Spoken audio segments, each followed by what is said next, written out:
Well, I am in my mid-50s now.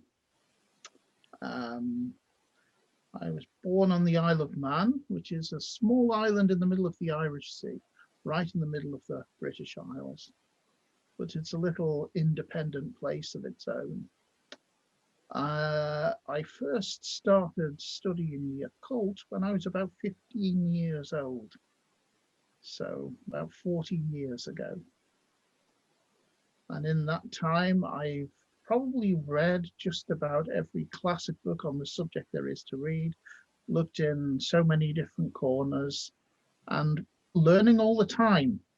Um, and if there's one thing I've learned after so many years, it's that this really is a lifelong work. It's not something you do for a couple of years and then, hey, I know it all now. It will take you your whole life. And that's a good thing. Um,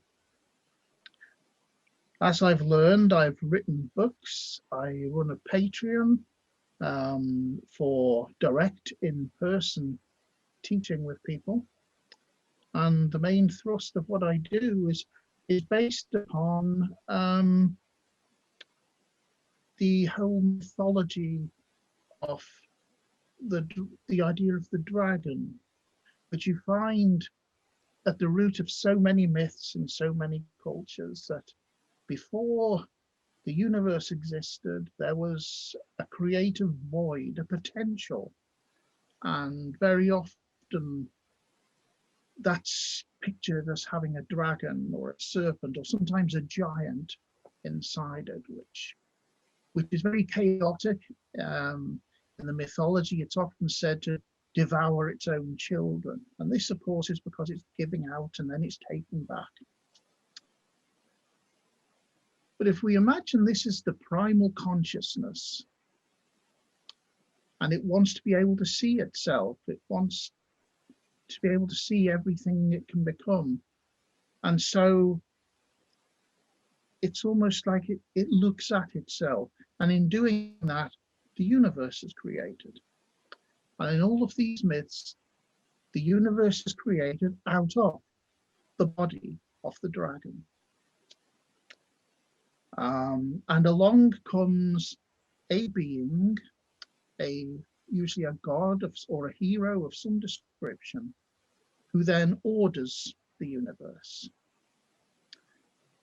And this is the polarity that I look into in magic. It's the polarity between that creative, chaotic potential and the consciousness and the intelligence which can then shape that and direct it. And all of the incredible scope that this gives us. And I look at that through several different mythologies. One of the main ones is the runic mythology, the tales of the Norse Eddas and so on. And well, that's it in brief. I think there are two answers to this. The quick answer, and I think one that's true for a lot of people when they first start out, is like a lot of people at the age I was then, I was a teenager,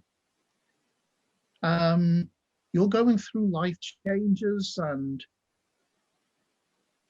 you're almost an adult, but you're not yet, and you feel so held back, and you want to get out there and you want to change the world, and you want to have everything and you want it now. There's this real urgency at that age. And so one of the things that's kind of promised to you, oh, you can get everything you want now, of course, was magic. And you don't have to study it for very long to discover that that's not really the case. You still have to work at things. It can certainly give you all kinds of possibilities and open up your creativity. And it can put you in a position where you can make yourself into something more than you currently are. But it doesn't mean you're not going to have to work at things. But in doing that and in looking for quick and easy answers, you discover the other reason, which is the one that's been inside you all along. And that is because you do want to do more. You want to reach your full potential. And you look at the world through eyes of wonder. And I think anyone who looks at the world through eyes of wonder is doing magic of a sort. Now, some of them may not call it that, but anybody who has ever created anything, whether it's a work of art, a piece of writing, a technological invention, anybody who has shaped something and looked at it and thought, I did that, that's an act of magic. And it's this which just draws you in until you begin to look further and further at the really big questions about what does it mean to be somebody who can think and who has a mind that can consider its own being and what it may become. What are all the hidden connections in the world? Why are things the way they are? How can things be in the future? And all of these questions are the ones which make you start thinking deeper. And some people will do that by studying physics or philosophy, and others will do it by looking at the patterns which we find in the myths and the stories which have come down to us, and how these shape the people we are, the world we live in, and link everything together. So all of these things together, that sense of wonder, I think, is the most important, because that will, however you choose to follow it, that will always lead you to something that makes life and the world bigger than they were before. We all have many layers to us. The human being's a very complicated thing. And some of the things which are actually most useful in some ways are most bothersome in others. For example, when you learn to drive, it's a struggle because you're learning new things. And how do I keep my eyes on the road and watch my hand on the steering wheel and see where my feet are going and remember to brake and which foot goes where and where are the gears? And it's overwhelming. But after you've been driving for a while, you'll just find yourself driving along and you don't even think about it anymore. You can completely forget that you're driving. It just happens because we have that part of us which remembers these things on a level down below the conscious, and then it just does them automatically. And this is really useful. It means we don't have to concentrate on breathing, for instance. It just happens. We wouldn't get much done if we had to, always concentrate on things like this. The problem is this part of ourselves is so good that it will start doing the same thing in all the areas of life. So there are times in people's lives when they find themselves desperately unhappy about something or other. Maybe they're in a job that doesn't suit them. Maybe they don't like the town they're living in. Maybe there's something in their lives that needs to change. But because we follow these habits, very often we don't see it. So reaching our full potential, it's realizing that while this kind of programming is very useful, we have conscious minds. We can make decisions. We can look at the world through new eyes all the time and see things that we didn't notice before. Very often when I've been talking to people and trying to help them with something, and they tell me they'd like to change their job, for instance, or they're stuck in a rut, and I kind of guide them along the way to dealing with this, and they will find something very quickly. Now, let's say they find a job advertisement in the newspaper later that same week. That advertisement would probably have been there anyway. It's just they weren't in a mental place to notice it.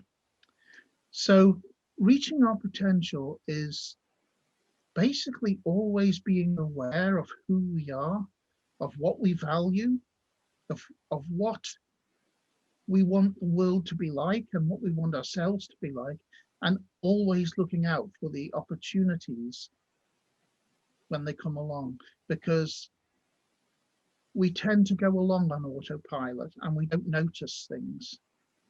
And I think a lot of the occult is just about training yourself to notice things. Some of the early exercises I give to people in the Apophis Club are just about extending the senses. Like you'll take an hour once a week to really look at things properly. If you go into a room, you'll look to see the pattern on the carpet. What's the wallpaper like? What's the color scheme? If there's a desk in there, what is on it? What books are on the shelves? And you deliberately concentrate for an hour on taking in every visual detail, because usually we don't concentrate on these things. And in doing this, you gradually train your mind that you want to see all the details. And you do similar exercises for hearing and for the other senses. And it gradually increases your ability to notice things. Of course, there's more to it than that. There is that otherworldly element to the occult. The idea that there are other levels of reality, and that's true too. But we start noticing them when we start really noticing ourselves, and noticing, first of all, that there are much more levels to us than we may have thought before. It's quite an informal thing, because one thing I didn't want to do was to set up some sort of formal magical order, really. I wanted a club where people could just meet and talk to each other and study things and do things together. In the broader sense, it's anyone who reads any of my books on the subject of magic. In the more specific working together sense, it's the members of my Patreon. We have little projects together, and we do magical workings together, and we do studies together, and it's incredible just how much you can achieve when there are so many minds all working together and sharing information on something. So it doesn't have a membership list or something, but those are the two main definitions. Broadly, it's the people who read my books, and the ones who are actually working together are the ones in my Patreon. Well, you have to start by seeing what's out there. We all have to learn from the beginning. And to begin with, you'll probably start with books. And I don't know, there are a lot of introductory books available, probably in some ways the choice is overwhelming these days.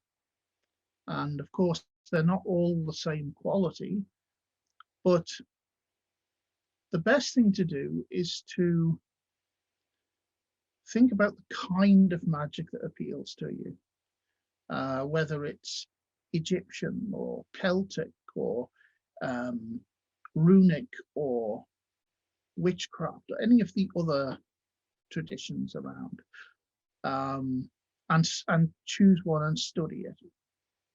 but just read a few books.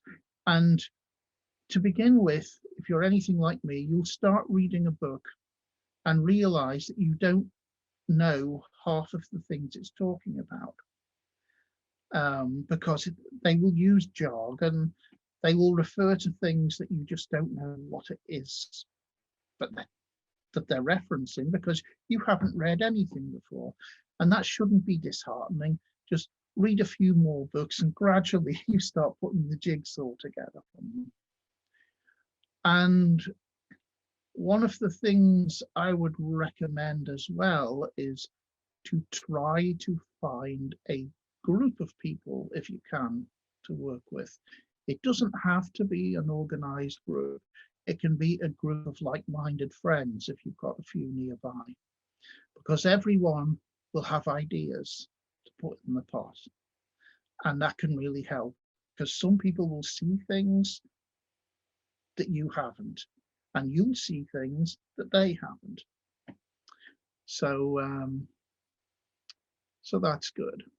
And if you then wanted to go on to join a more formal group, well, there are a few out there. I mean, for a large number of years, I was a member of the Temple of Set. And today I'm still a member of the Rune Guild. I'm a Rune Master in the Rune Guild because these were the areas that really interested me. And, you know, certainly I would recommend either of those groups from my own experience.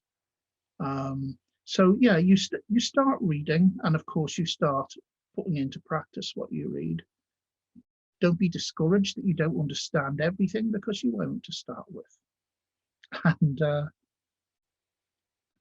try to find a few like-minded people locally, people that you can actually meet and talk to, because certainly when you're learning, it's great to be learning with other people. And usually, if you're interested in something and you've got genuine close friends, you're people who are probably sharing interests anyway, so the likelihood is high that some of them will be too.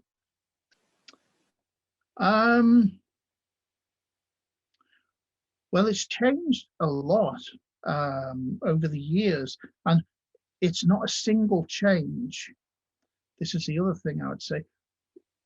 Once you become a magician, you're continually recreating yourself. Always. That every time you make a change, you're always looking to the next horizon.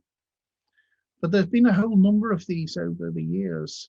I began working in my late teens in the finance sector, which I didn't like at all. And so some of the first changes were changing my job into something that I was happier doing. And as years went by since then, and I started producing more material and writing fiction, for instance, I found I was becoming more and more into a position where I was creating a life for myself, which would allow me to work at the things I enjoyed.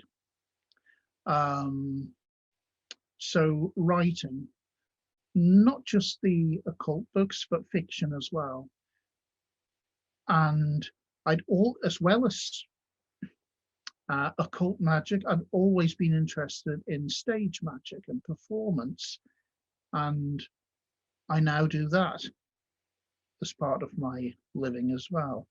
So I've gradually put myself in the place where the things that started as hobbies, writing and performance magic and so on, have become the things I'm able to do for a living.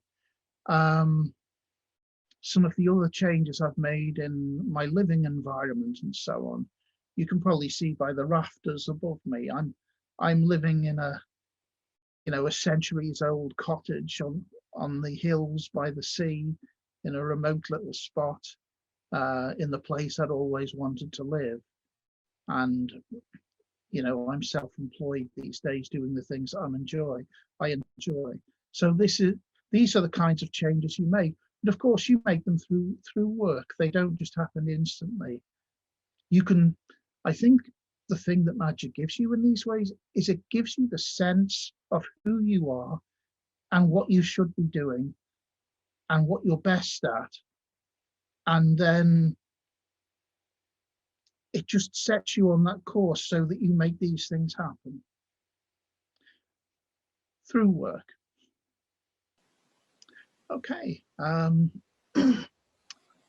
One of the things that has changed is I think I now see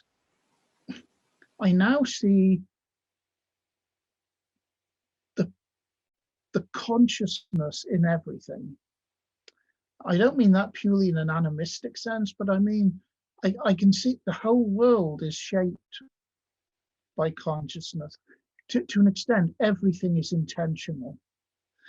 And you reach a point where, I mean, a lot of people who study the occult will use a system of divination, whether it's reading the tarot or reading the runes. But you reach a point where you can almost see the patterns which are running through reality and shaping it.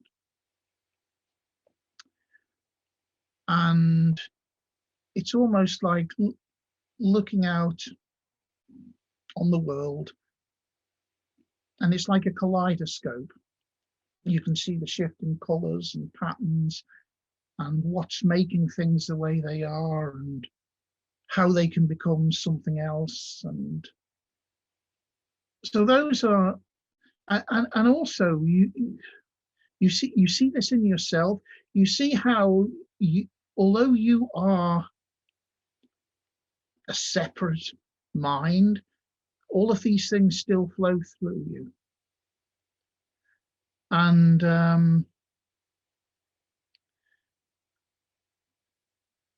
so one of the examples, for instance, is, you know, people will ask, well, do you believe in a life after death? You know, where do you go when you die? And I said, well, you don't go anywhere.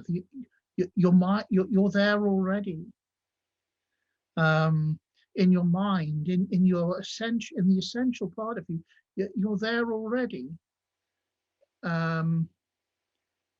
You're traveling around in this body, and that will pass, and another one will arise. But in your consciousness, you are where you will always be. You're your own self, which undergoes changes and transformations all the time in life as well as anywhere else. So it's learning to see that strange connection between these two poles, the fact that everything is always changing and transforming, including you, and the fact that the core of things, the pattern behind things, is continually coming back into being and recreating itself.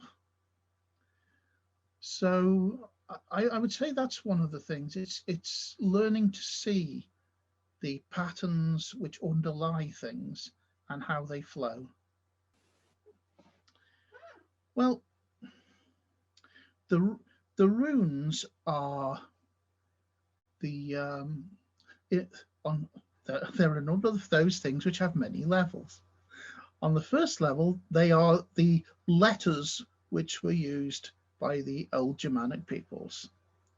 And there were several different groupings of them because they were reforged several times in history to reflect changes in the language and so on.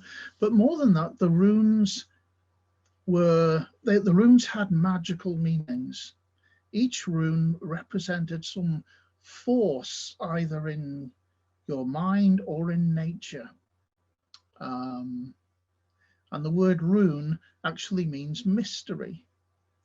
In the earliest runes, there were 24 of them, and these were the 24 mysteries which expressed the whole cosmos. Now, if we take, for example, the first rune, it's called Fehu. It represents the letter F, and traditionally it represented cattle, and it represents money and fire and expanding force. And traditionally, cattle in a barter society would have been your means of money, your means of trade. So it meant something really tangible, but it also means something inside yourself, this sense of expansion and of going out and of exchanging energy. But underneath the runes, there was the sense of the rune, which is the great mystery of everything. And these individual runes are keys to try to unlock that, the mystery of everything. They're tied into the mythology, of course, because it's the Norse mythology which gives us these stories which tell us the kind of relations between things. As somebody who writes fiction, stories are important. Old stories especially so. They tell us of the way things really are. And every type of magic has its version of the runes, I guess. Now, some of them will also be letter systems. So you have the Kabbalah using the Hebrew alphabet. You have the Ogham characters in Celtic mythology and so on. And others will use different kinds of spirits. So the runes are almost like spirits in that sense, because they are living, flowing things. But a rune, really, it's a mystery. And a rune is that place where the world inside yourself connects with the world outside yourself. It's where you raise something within you, some force, some principle, and you also awaken it in the world outside, and you're able to make the two meet and communicate with each other. So in that sense, the runes are an alphabet because they're used for communication, but they're communicating from the world inside and the world outside. And in just about every tradition, writing and letters have always been associated with the god of magic in that tradition. Because traditionally, writing and letters were magical things. We tend to forget it today when nearly everybody can read and write. But there was a time when this was a miraculous thing. And when you think about it, something like ESP and reading thoughts, isn't that exactly what writing is? If somebody writes down some words on a piece of paper, and then years later, somebody else, maybe in another part of the world, picks up that piece of paper and reads those words, they are thinking the same thoughts which were thought when those words were written. And that's an incredible thing. So the magical element of that is being able to do the same thing to the world outside of yourself, to communicate with the larger universe.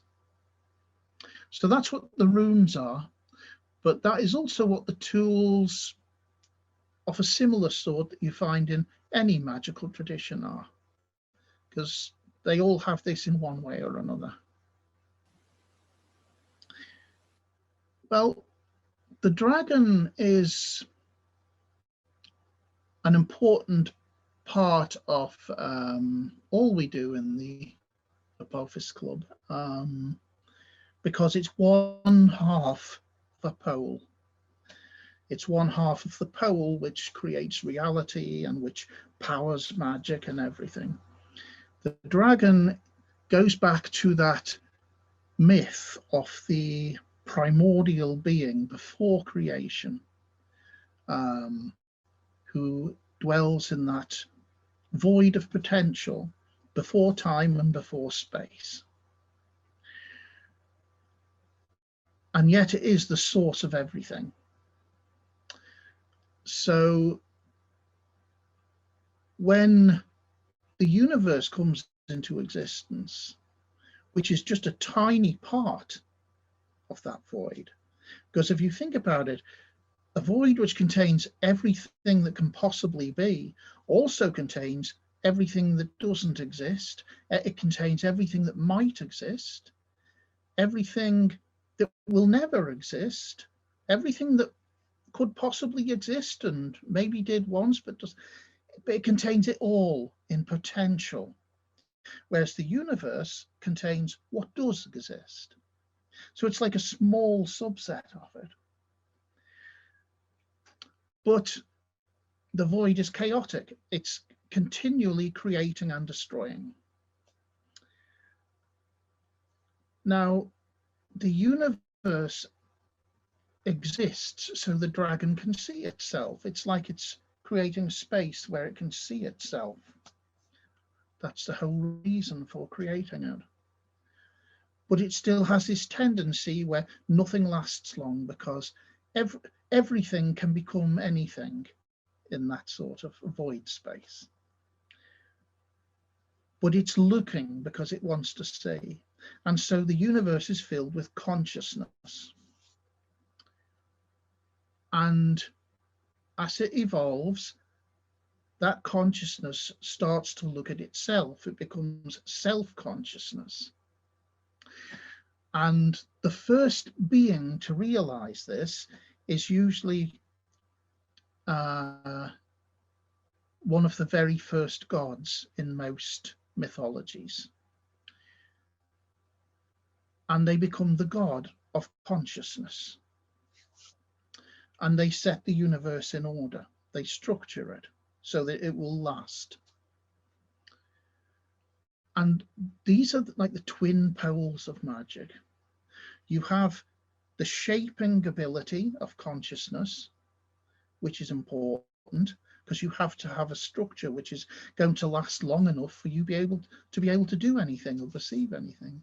And you have the raw chaos of possibility, which is important because you want to be able to pull new things out of that. You want there to be things in the world tomorrow which weren't there today. So both of these things need to be present. And mythically, this is often talked about as a battle. It isn't really, but that's the best way to understand it in mythology. So, for example, in Egyptian mythology, you have the forces of chaos represented by the dragon or the serpent Apep. And every night as the sun goes down, before it rises again, Apep will try to swallow the sun. The sun god's there on his boat sailing through the underworld, and Apep will try to swallow the sun. And this is the nature of that chaotic force. And of course, if that happened, no sun, no time or day, basically it's destroying time and space. The universe gets unmade. And in Egyptian mythology, the god of consciousness would be Set, who in the mythology is standing at the head of the boat with his spear and is the only god capable of driving Apep off and saying, "Not tonight." And this is the play between the two. It's shown as a conflict, as a battle, but really it's a balance. You need that chaos of the dragon to produce new things. And you need that consciousness, that order to shape things as they appear. So those two, consciousness and chaos, are the balance of magic. But also You often find that traditions will have different dragon myths in them, and certainly with runes, we have this really great role model in the myth of Sigurd and the dragon Fafnir, which explains the whole process of magical initiation, because Fafnir is a dragon who hoards his treasure. So it's of no use to anyone. He just hoards it. It's this kind of animal instinct to hoard everything which is powerful. Sigurd is the heroic human figure who defeats the dragon. He tastes the dragon's blood. He takes on the dragon's powers. He's able to understand the voices of the birds in the myth, and he gains its treasure. So Sigurd is human consciousness, which is able to overcome pure instinct. It's able to think. It's able to decide, I have these treasures. What can I do with them? What can I do with my life? It's able to be conscious and make a choice. And once Sigurd has done that, Sigurd is able to pass through a ring of fire and awaken the sleeping Valkyrie. And this is when the bestial part is overcome by the human part, who is able to use its powers and is then able to touch and awaken the divine part, the very highest part of self and of consciousness. So that myth of Sigurd and the dragon is another way that we use it. We really look closely at the dragon myths to find patterns of magical thought and initiation in them. One of the things which you often see is the question, where are we going? What's it for? And in years gone by, I had a lot more of a bee in my bonnet about the ideas of right-hand path and left-hand path, as they're called today. And you would have some people saying, well, we all return to the universe and become one with it. And you don't have other people saying, well, we stay separate from the universe. And I say today, we're in no position to answer that question, because I think it's a very human thing that we consider that we are the very peak of evolution. And we're not. We're not. We're just where we are now. When you look out into the universe, the thing which, when I look to the future and when I think about where are we heading, it's completely open-ended, because we don't know yet. We can't possibly know. We're too small. The universe is enormous. Even the bits that we've discovered through our largest telescopes, it's just a pinprick of the universe. And that is so vast that our brains can't even begin to understand it and to comprehend it. So really, on a cosmic scale, we're tiny little ants. And some people might find that disheartening, but I think it's fantastic, because there is so much more that we can still become and see and be a part of, that we haven't even begun to imagine yet. And that, to me, is the really exciting thing. It's not just what we're doing now. It is how much more and how much greater there can possibly be. We're still only struggling with these concepts. We're very little beings. And I think sometimes we need to remember that. So that's the only thing I would add. Don't get caught up on definitions of where we're going or this, that, or the other. It's just incredible where we are and how much more there is that we can't even begin to imagine. So I think that's how I'd finish.